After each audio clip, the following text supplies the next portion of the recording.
ಈಗಾಗಲೇ ನಮ್ಮ ಸ್ನೇಹರಂಗ ಹಾಗೂ ಹರಿಹರೇಶ್ವರ ನಗೆಗೂಡದ ಅನೇಕ ಹಿರಿಯ ಆತ್ಮೀಯ ಸದಸ್ಯರು ಎಲ್ಲರೂ ಕೂಡ ಇಲ್ಲಿ ಹಾಜರಾಗಿದ್ದಾರೆ. ಸ್ನೇಹರಂಗದ ಪರವಾಗಿ ತಮಗೆಲ್ಲರಿಗೂ ಕೂಡ ತುಂಬ ಹೃದಯದ ಬೆಳಗಿನ ವಂದನೆಗಳನ್ನ ಅರ್ಪಿಸ್ತಾ ಇದ್ದಾರೆ. ಮತ್ತೆ ನಮ್ಮ ಸ್ನೇಹರಂಗದಲ್ಲಿ ಅವರಿಗೆ ನಾವು ಒಂದು ಪುಟ್ಟ ಸನ್ಮಾನದ ಕಾರ್ಯಕ್ರಮವನ್ನ ಇಟ್ಕೊಳ್ಬೇಕು ಅಂತ ಒಂದು ಆಶಯ. ಕಾರಣ ಅವ್ರು ಬೇರೆ ಯಾರು ಅಲ್ಲ, ಸುಶೀಲಾ ಮೇಡಮ್.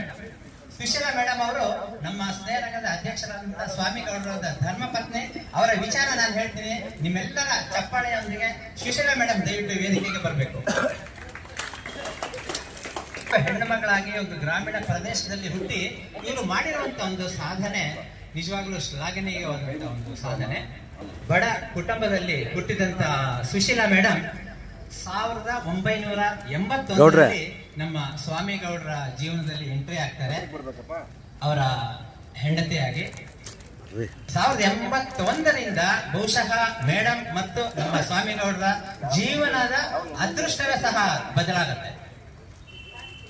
ಹಳ್ಳಿಯಲ್ಲಿ ಹುಟ್ಟಿದಂತ ಒಂದು ಹೆಣ್ಣು ಪಟ್ಟಣಕ್ಕೆ ಬಂದು ಅವರ ಒಂದು ದೊಡ್ಡ ಕುಟುಂಬ, ನಮ್ಮ ಸ್ವಾಮಿಗೌಡರ ಕುಟುಂಬ ಒಂದು ದೊಡ್ಡ ಕುಟುಂಬ. ಅಂತ ಒಂದು ದೊಡ್ಡ ಕುಟುಂಬದಲ್ಲಿ ಒಂದು ಒಳ್ಳೆಯ ಒಂದು ಸೊಸೆ ಅನ್ನುವಂತ ಒಂದು ಹೆಸರನ್ನು ಸಹ ಪಡಿತಾರೆ.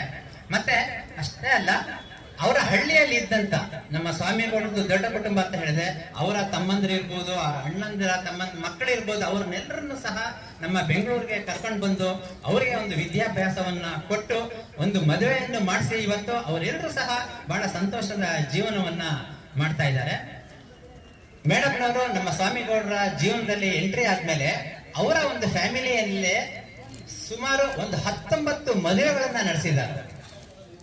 ಒಂದು ಚಪ್ಪಾಳೆ ಬರಲಿ ಖಂಡಿತ, ಸುಮ್ಮನೆ ಅದೇನು ಕಥೆ ಅಲ್ಲ ಅದು, ಇದು ಒಂದು ದೊಡ್ಡ ಸಾಧನೆ. ಅದೇ ಯಾಕಂದ್ರೆ ಒಂದೆರಡು ಹುಡುಗ ಹುಡುಗಿನ ಸೇರಿಸ್ಬೇಕು ಅಂದ್ರೆ ಒಂದು ದೊಡ್ಡದು. ಆದ್ರೆ 19 ಮದುವೆಯನ್ನ ನಮ್ಮ ಸ್ವಾಮಿಗೌಡರ ಫ್ಯಾಮಿಲಿಯಲ್ಲಿ ಅವರು ಮಾಡಿಸಿದ್ದಾರೆ ಅಂದ್ರೆ ಅವರ ಒಂದು ಜನಪ್ರಿಯತೆಗೆ ಒಂದು ಸಾಕ್ಷಿ ಆಗುತ್ತೆ. ಮತ್ತೆ 2015ರಲ್ಲಿ ಬಹುಶಃ ಸರ್ ನೀವು ನಿವೃತ್ತಿ ಆಗಿದ್ದೀರಿ ಅನ್ಸುತ್ತಲ್ವಾ, ಅವಾಗ 2015ರಲ್ಲಿ ಕಾಮನಾಯಕನಹಳ್ಳಿ, ಬಹುಶಃ ನಮ್ಮ ಅಧ್ಯಕ್ಷರ ಊರದು, ಆ ಹಳ್ಳಿನಲ್ಲಿ ಅವರು ಗ್ರಾಮ ಪಂಚಾಯಿತಿ ಎಲೆಕ್ಷನ್ಗೆ ನಿಂತಾಗ ಕೇವಲ ಒಂದು 5-6 ಸೀಟ್ನಲ್ಲಿ ಅವರು ಸೋಲ್ತಾರೆ. ಆದರೆ ಸ್ವಾಮಿಗೌಡರು, ಆದರೆ ಅವರ ಒಂದು ಛಲ ಏನು ಅಂತಂದ್ರೆ ಆ ಹಳ್ಳಿಯಲ್ಲಿ ಹೆಚ್ಚಿನ ಒಂದು ಜನಪ್ರಿಯತೆಯನ್ನ ಗಳಿಸಿದಂತ ಅವರ ಮೇಡಮ್ ಸುಶೀಲಾ ಮೇಡಮ್ ಅವರನ್ನ ಗ್ರಾಮ ಪಂಚಾಯಿತಿ ಸದಸ್ಯರನ್ನಾಗಿ ಮಾಡಬೇಕು ಅಂತ 2015ರ ಒಂದು ಗ್ರಾಮ ಪಂಚಾಯಿತಿ ಎಲೆಕ್ಷನ್, ಬಹುಶಃ ಗ್ರಾಮ ಪಂಚಾಯಿತಿ ನಿಮ್ಗೆಲ್ಲರೂ ಗೊತ್ತಿರ್ಬೋದಲ್ವಾ, ಜಿಲ್ಲಾ ಪಂಚಾಯತ್ ಅಂತ ಒಂದಿರುತ್ತೆ, ತಾಲೂಕ್ ಪಂಚಾಯತ್ ಅಂತ ಇರುತ್ತೆ, ಹಾಗಾಗಿ ಗ್ರಾಮ ಪಂಚಾಯತ್ ಒಂದು ಹಳ್ಳಿ, ಬರೀ ಒಂದೇ ಹಳ್ಳಿ ಅಲ್ಲ, ಒಂದು 5-6 ಹಳ್ಳಿಯ ಒಂದು ಆಡಳಿತ ಒಂದು ಲೀಡ್ ಗ್ರಾಮಕ್ಕೆ ಕೊಟ್ಟಿರ್ತಾರೆ, ಅದು ಗ್ರಾಮ ಪಂಚಾಯಿತಿ ಆಗಿರುತ್ತೆ. 2021ರಲ್ಲಿ ಮೇಡಮ್ ಗ್ರಾಮ ಪಂಚಾಯಿತಿ ಎಲೆಕ್ಷನ್ ನಲ್ಲಿ ನಿಂತು ಬಹು ದೊಡ್ಡ ಮಾರ್ಜಿನ್ ನಲ್ಲಿ ಇವರು ಸದಸ್ಯರಾಗಿ ಎಲೆಕ್ಟ್ ಆಗ್ತಾರೆ. ನಂತರ ಆ ಹಳ್ಳಿನಲ್ಲಿ ಅವರ ಜನಪ್ರಿಯತೆಯನ್ನ ಗಳಿಸಿ 2025ರಲ್ಲಿ ಮೊನ್ನೆ ಒಂದು 2-3 ತಿಂಗಳಾಯ್ತು ಗ್ರಾಮ ಪಂಚಾಯಿತಿ ಅಧ್ಯಕ್ಷೆಯಾಗಿ ಅವರು ಸೆಲೆಕ್ಟ್ ಆಗಿದ್ದಾರೆ. ಬಹು ದೊಡ್ಡ ಹುದ್ದೆ ಅದು. ಬಹುಶಃ ನೀವು ಹಳ್ಳಿಯ ಬಗ್ಗೆ ಗೊತ್ತಿದ್ರೆ ನೀವು ನೋಡಿರ್ತೀರಿ, ಒಂದು ಗ್ರಾಮ ಸೌಧ ಅಂತ ಒಂದಿರುತ್ತೆ, ಒಂದು PDO ಇರ್ತಾರೆ, ಪಂಚಾಯತಿ ಡೆವಲಪ್ಮೆಂಟ್ ಆಫೀಸರ್ ಅಂತ ಒಬ್ರು ಇರ್ತಾರೆ, ಮತ್ತೆ ಅವ್ರ ಕೈ ಕೆಳಗಡೆ ಹಲವಾರು ನೌಕರರು ಇರ್ತಾರೆ, ಮತ್ತೆ ಸದಸ್ಯರು ಇರ್ತಾರೆ. ಅವರೆಲ್ಲರ ಮೇಲೆ ಗ್ರಾಮ ಪಂಚಾಯತಿ ಅಧ್ಯಕ್ಷರಾಗಿ ಕಾರ್ಯನಿರ್ವಹಣೆ ಮಾಡುವಂತ ಒಂದು ಕೆಲಸವನ್ನ ಇವರು ಸರ್ಕಾರಿ ಹುದ್ದೆ ಅಂತಾನೆ ಹೇಳ್ಬೋದು. ಒಂದು ಗ್ರಾಮವನ್ನ ಒಂದು ಮಾದರಿ ಗ್ರಾಮವನ್ನಾಗಿ ಮಾಡುವಂತ ಎಲ್ಲ ಶಕ್ತಿ ಆ ಗ್ರಾಮ ಪಂಚಾಯತಿ ಅಧ್ಯಕ್ಷಗೆ ಇರುತ್ತೆ. ಹಾಗಾಗಿ ಇವತ್ತು ನಮ್ಮ ಸ್ನೇಹರಂಗದ ಒಂದು ಸುಕೃತ, ಇವತ್ತು ನಮ್ಮ ಅಧ್ಯಕ್ಷರ ಧರ್ಮಪತ್ನಿಯಾಗಿ ಸುಶೀಲಾ ಅವರಿಗೆ ನಾವು ನಮ್ಮ ಸ್ನೇಹರಂಗದಲ್ಲಿ ಅವ್ರಿಗೆ ಒಂದು ಸನ್ಮಾನದ ಕಾರ್ಯಕ್ರಮವನ್ನ ಇಟ್ಕೊಂಡಿದ್ದೀವಿ. ಹೆಚ್ಚಾಗಿ ಅದನ್ನ ಒಂದು ಲೀಡ್ ತಗೊಂಡಿದ್ದು ನಮ್ಮ ವೀರಭದ್ರಪ್ಪನವರು. ಹೀಗಾಗಿ ಈಗ ಅವರಿಗೆ ಸನ್ಮಾನದ ಕಾರ್ಯಕ್ರಮ. ಮೇಡಮ್ನವ್ರಿಗೆ ಬನ್ನಿ, ಮೊದಲು ಶಾಲೆ ಅಲ್ವಾ ಸರ್, ಮೊದಲು ಶಾಲೆ ಹಾಕ್ಬೇಕು. ಇವೆಲ್ಲವೂ ನಡೆಸ್ತಾ ಇರೋದು ನಮ್ಮ ವೀರಭದ್ರಪ್ಪನವರು. ಮೇಡಮ್ ಹೀಗೆ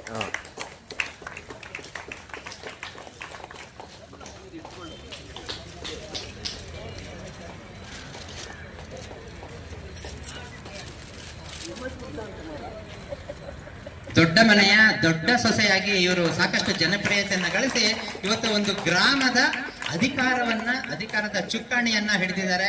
ಆ ಒಂದು ಕಾಮನಾಯಕನ ಹಳ್ಳಿ ಅನ್ನುವಂತ ಒಂದು ಗ್ರಾಮವನ್ನ ಒಂದು ಮಾದರಿ ಗ್ರಾಮವನ್ನಾಗಿ ಮಾಡ್ಲಿ ಅಂತ ನಾವು ಸ್ನೇಹರಂಗದ ಪರವಾಗಿ ಸುಶೀಲಾ ಮೇಡಮ್ಗೆ ನಾವು ಅಭಿನಂದನೆಗಳನ್ನ ಸಲ್ಲಿಸ್ತಾ ಇದ್ದೀವಿ.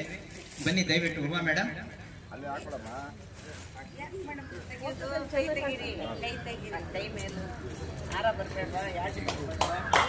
ಚಪ್ಪಾಳೆ ಬರಲಿ. ಒಂದು ಹೆಣ್ಣು ಮಕ್ಕಳಾಗಿ ಒಂದು ಸಾಧನೆಯನ್ನ ಮಾಡೋದು ಬಹಳ ಸುಲಭ ಅಲ್ಲ. ನಮ್ಮ ಒಂದು ಮೇನ್ ಡಾಮಿನೇಟೆಡ್ ಸೊಸೈಟಿನಲ್ಲಿ ನೀವು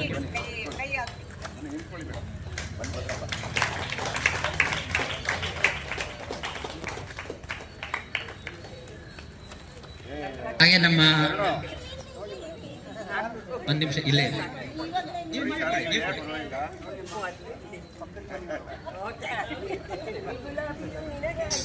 ಸುಶೀಲಾ ಮೇಡಮ್ ನಾನು ಇವಾಗ ತಾನೇ ಒಂದು ಪ್ರಶ್ನೆ ಕೇಳಿದೆ. ನಿಮ್ಮ ಈ ಒಂದು ಯಶಸ್ಸು ಹೇಗೆ ಮೇಡಮ್? ಅದು ನಿಮ್ಮಲ್ಲಿರುವಂತ ಒಂದು ಲೀಡರ್ಶಿಪ್, ನಿಮ್ಮಲ್ಲಿರುವಂತ ಜನಪ್ರಿಯತೆಯನ್ನ ಅಂತ ಕೇಳಿದಾಗ ಅವ್ರು ಒಂದೇ ಮಾತು ಹೇಳಿದ್ರು, ನನ್ನ ಹಿಂದೆ ಇದ್ದಿದ್ದು ಬೇರೆ ಯಾರು ಅಲ್ಲ, ನನ್ನ ಎಲ್ಲ ಒಂದು ಏಳಿಗೆಗೆ, ನನ್ನ ಒಂದು ಯಶಸ್ಸಿಗೆ ಕಾರಣ ಸ್ವಾಮಿಗೌಡ್ರು ಅಂತ ಹೇಳ್ತಾರೆ.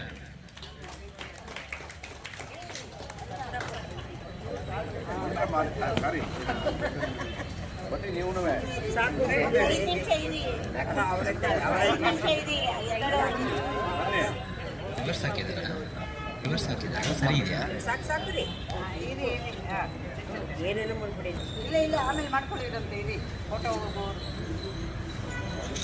Thank you. ಬಹುಶಃ ಈ ಒಂದು ಸಂಭ್ರಮ ಖಂಡಿತ ನಮ್ಮ ಸ್ನೇಹರಂಗಕ್ಕೆ ಒಂದು ಮುಕುಟ ಅಂತ ಹೇಳಕ್ ನಾನು ಇಷ್ಟಪಡ್ತೇನೆ.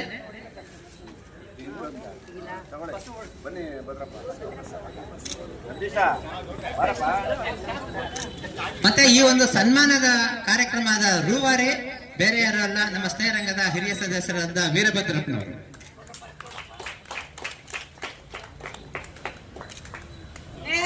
ಸ್ನೇಹರಂಗದಲ್ಲೂ ಎಲ್ಲರೂ ಓಟ್ ಹಾಕ್ತಿದ್ದಾರೆ ಇವರಿಗೆ.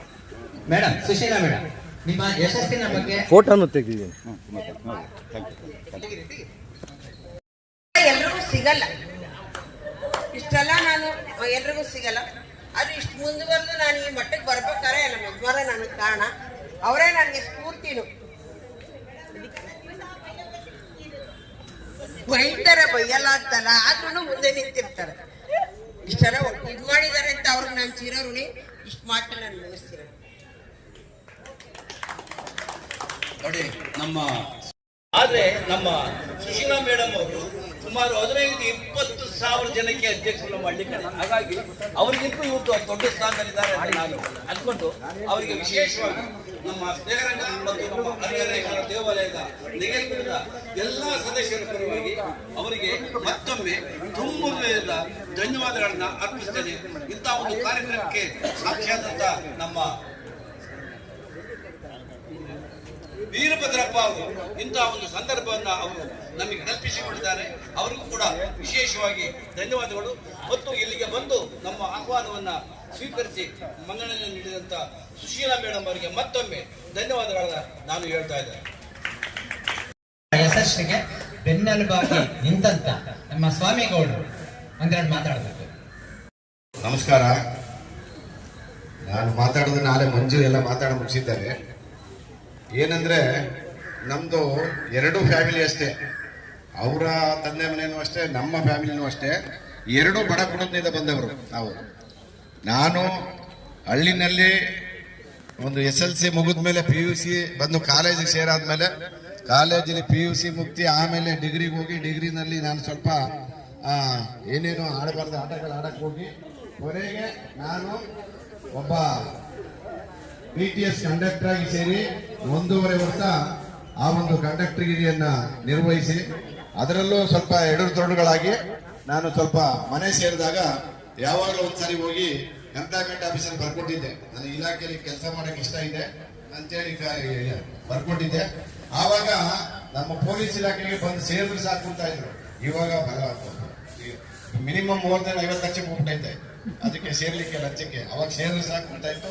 ಅವಾಗ ಹೋಗಿ ಸೆಲೆಕ್ಟ್ ಆಗಿ ನಾನು ಪೊಲೀಸ್ ಇಲಾಖೆಯಲ್ಲಿ ಸೇರಿದ ಮೇಲೆ ನಾನು ಸೇರಿದ ಒಂದು 2 ವರ್ಷಕ್ಕೆ ಇವರನ್ನ ನನ್ನ ಧರ್ಮಪತ್ನಿಯಾಗಿ ಸ್ವೀಕರಿಸಿದ ಮೇಲೆ ಅವ್ರ ಮನೆಗೂ ಒಂಥರ ಅದೃಷ್ಟ ಬಂತು, ನಮ್ಮ ಮನೆಗೂ ಅವರು ಅದೃಷ್ಟ ಲಕ್ಷ್ಮಿಯಾಗಿ ಬಂದು ನಮ್ಮ ನಂದು ದೊಡ್ಡ ಫ್ಯಾಮಿಲಿ ಹೇಳ್ಬೇಕು ಅಂತ ಅಂದ್ರೆ ನಾವು ಹೇಳಿದ್ರೆ ನಿಮ್ಗೆ ಲಗ ಬರುತ್ತೆ. ಈಗ ಸುಮಾರು ನಾವು ನಮ್ಮ ತಂದೆಗೆ 10 ಜನ ಮಕ್ಕಳು, 7 BDA 3 ರೆವೆನ್ಯೂ, ಹಂಗಂದ್ರೆ 7 ಜನ ಗಂಡು ಮಕ್ಕಳು 3 ಜನ ಹೆಣ್ಮಕ್ಳು ಅಂತ.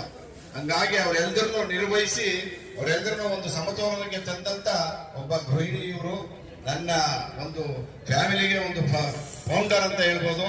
ಇಡೀ ನಮ್ಮ ತಾಲೂಕಿನಲ್ಲೇ ಈ ಒಂದು ಕೆಲಸ ಕಾರ್ಯಗಳ ಎಲ್ಲರನ್ನೂ ತಂದು ಒಂದು ಒಟ್ಟು ಕುಟುಂಬದಲ್ಲಿ ನಿರ್ವಹಿಸಿಕೊಳ್ಳೋದಕ್ಕೆ ದೊಡ್ಡ ಮನೆಯ ಒಳ್ಳೆ ಸೊಸೆ ಅಂತ ಹೆಸರು ಪಡೆದಿದ್ದಾರೆ. ಅಂದ್ರೆ ನಾವು ಬಂದಾಗ ಇಬ್ರೂ ಬಡ ಕುಟುಂಬದಲ್ಲಿ ಬಂದರು. ಅವ್ರ ಮನೆಯಲ್ಲೂ ಅಷ್ಟೇ, ನಾನು ಮದುವೆಯಾಗಿ ಅವ್ರ ಮನೆಗೆ ಹೋದಾಗ ನನ್ನ ಒಬ್ಬ ಬ್ರದರ್ ಇಲ್ಲ, ನನ್ನ ಬಾಮೈದ ಕೆ ಮಂಜುನವರು ಒಂದು ಆಟೋ ರಿಕ್ಷಾ ಓಡಿಸ್ಕೊಂಡಿದ್ದಂತ ಸಮಯ. ಇವಾಗ ನಾನು ಒಂದ್ ರೀತಿ ಹೋದ್ಮೇಲೆ ಅವ್ರ ಮನೆಗೆ ಅದೃಷ್ಟ ಬಂದಾದ್ಮೇಲೆ ಗಾಂಧಿನಗರದಲ್ಲಿ ನಂಬರ್ 1 ಸಿನಿಮಾ ನಿರ್ಮಾಪಕರು. ಈ ರೀತಿ ಅವ್ರದ್ದು ಒಂದು ಹೆಸರು ಕಳಿಸ್ಕೊಂಡಿದ್ದಾರೆ. ಈ ರೀತಿ ನಾವು ಒಂದು ಬೆಳೆದು ಬಂದಂತ ದಾರಿ ಹೀಗಿದೆ. ನನ್ನ ಒಂದು 3 ಜನ ತಮ್ಮಂದಿರು ಮತ್ತೆ ಜೊತೆಗೆ ಹೇಳಿದ್ರಲ್ಲ, ನನ್ನ ಕುಟುಂಬದಲ್ಲೇ ಒಂದು 19 ಮದುವೆಗಳನ್ನ ಮಾಡಿ ಆಯಮ್ಮ ಎಲ್ಲ ನಿರ್ವಹಿಸಿ, ಅಂದ್ರೆ ನಾನು ಅವ್ರು ಹೇಳ್ದಂಗೆ ಕೇಳ್ಬೇಕು ಅಂತ ನನ್ನನ್ನೇ ಹಿಡಿದಿಟ್ಕೊಂಡಿಲ್ಲ. ನಂದು ಏನು ವ್ಯವಹಾರ ಅನ್ನೋದು, ನನ್ನ ಪೆನ್ಷನ್ ಎಷ್ಟು ಬಂದರೆ ನಮಗೆ ಗೊತ್ತಿಲ್ಲ. ಆ ರೀತಿ ನನ್ನನ್ನು ಯಾವುದನ್ನು ನಿಬಂಧನೆ ಇಲ್ಲದೆ ನಡೆಸ್ಕೊಂಡ್ ಬಂದಿದ್ದಾರೆ. ನಾನು ಅದೇ ರೀತಿ ಅವ್ರನ್ನ ನಡೆಸ್ಕೊಂಡ್ಬಂದು ಈ ಒಂದು ನಮ್ಮ ಕುಟುಂಬ ಬೆಳೆದು ಬಂದು, ಮತ್ತೆ ನಾನು 2015ರಲ್ಲಿ ಹೋದಾಗ ಬರೀ 3 ಓಟಲ್ಲಿ ಸೋತು ಬಂದೆ. ನನಗೆ ಅದು ಒಂಥರ ಶೇಮ್ ಆದಂಗಾಯ್ತು. ನಾನು ಸೋತೋದು ಸರಿ ಇಲ್ಲ ಅಂತ ಅದನ್ನ ಮನಸ್ಸಿಗೆ ಹಾಕೊಳ್ದೆ. ಮತ್ತೆ 2021ರಲ್ಲಿ ಇವ್ರು ನಾನು ಬೇಡ ಅನ್ಕೊಂಡಿದ್ದೆ. ಆದ್ರೂ ನಮ್ಮ ಒಬ್ಬ ಸಂಸದರಾಗಿದ್ದಂತ ಶ್ರೀಮಾನ್ ಸಿ ಪುಟ್ಟರಾಜರವರು, ಇಲ್ಲ ಅಣ್ಣ ನಿಮ್ ಫ್ಯಾಮಿಲಿಯಿಂದ ಬರಲೇಬೇಕು ಅಂತ ಹೇಳಿ ಇವರು ನೆನೆಸಿದ ಮೇಲೆ 156 ಓಟಿಂದ ಗೆದ್ರು. ಮತ್ತೆ ಅದೇ ಸದಸ್ಯಗಿರಿನ ನಡೆಸ್ಕೊಂಡ್ಬಂದ್ರು. ಈಗ ಸದ್ಯಕ್ಕೆ ಈ ಒಂದು 15-20 ದಿನದ ಅಧ್ಯಕ್ಷರಿಗೆ ಕೊಟ್ಟಿದ್ದಾರೆ. ಈ ಒಂದು ಕೊನೆ 6 ತಿಂಗಳ ಅಧ್ಯಕ್ಷರಿಗೆ ನಿರ್ವಹಿಸಬೇಕು ಅಂತ ತಗೊಂಡಿದ್ದೀವಿ. ಅದನ್ನ ಅಷ್ಟೇ ಒಳ್ಳೆ ರೀತಿಯಲ್ಲಿ ನಿರ್ವಹಿಸಿಕೊಂಡು ಗ್ರಾಮ ಪಂಚಾಯತಿಯಲ್ಲೂ ಅಷ್ಟೇ ಒಳ್ಳೆ ಹೆಸರು ತಗೊಂಡಿದ್ದೀವಿ. ಇವರು ದುಡ್ಡುಗೋಸ್ಕರ ಬಂದವರಲ್ಲ, ಇವರು ಒಂದು ಉತ್ತಮವಾದ ಕೆಲಸ ಕಾರ್ಯಗಳ ಮಾಡಕ್ ಬಂದಿದ್ದಾರೆ ಅಂತೇಳಿ ಒಳ್ಳೆ ಹೆಸರು ತಗೊಂಡ್ಬಂದು ನಡೆಸ್ಕೊಂಡು ಹೋಗ್ತಾ ಇದ್ದೀವಿ. ನಮಗೆ ಈ ಒಂದು ಸನ್ಮಾನ ಕಾರ್ಯಕ್ರಮನ ನಮ್ಮ ವೀರಭದ್ರಪ್ಪನವರು ಸ್ನೇಹರಂಗದ ಪರವಾಗಿ ನಿಂತು ಇಷ್ಟೆಲ್ಲ ಮಾಡಿ ಹೋರಾಡಿ ಮಾಡೋದಕ್ಕೆ ಅವ್ರಿಗೆ ಹೃತ್ಪೂರ್ವಕವಾದ ವಂದನೆಗಳನ್ನು ಸಲ್ಲಿಸುತ್ತಾ, ಮತ್ತೆ ಈ ತಿಂಗಳ ಒಂದು ಕಾರ್ಯಕ್ರಮದ ತಿಂಡಿ ಕಾರ್ಯಕ್ರಮಕ್ಕೆ ಎಲ್ಲ ನಮ್ಮ ವೈಸ್ ಗ್ರೂಪ್ನವರು ಒಪ್ಪಿ ಅತಿ ವಿಜೃಂಭಣೆಯಿಂದ ತಿಂಡಿ ನಿರ್ವಹಿಸ್ತಾ ಇರೋದ್ರಿಂದ ಅವ್ರಿಗೂ ನಮ್ಮ ಸ್ನೇಹರಂಗದ ಪರವಾಗಿ ಕೃತಜ್ಞತೆ ಅರ್ಪಿಸುತ್ತಾ, ಮುಂದಿನ ಒಂದು ಕಾರ್ಯಕ್ರಮವನ್ನು ಮಂಜು ನಡೆಸ್ಕೊಡ್ತಾರೆ ಅಂತೇಳಿ ನನ್ನ ಈ ಒಂದೆರಡು ಮಾತುಗಳನ್ನು ಮುಗಿಸ್ತಾ ಇದ್ದೀನಿ. ಜೈ ಹಿಂದ್, ಜೈ ಸ್ನೇಹರಂಗ.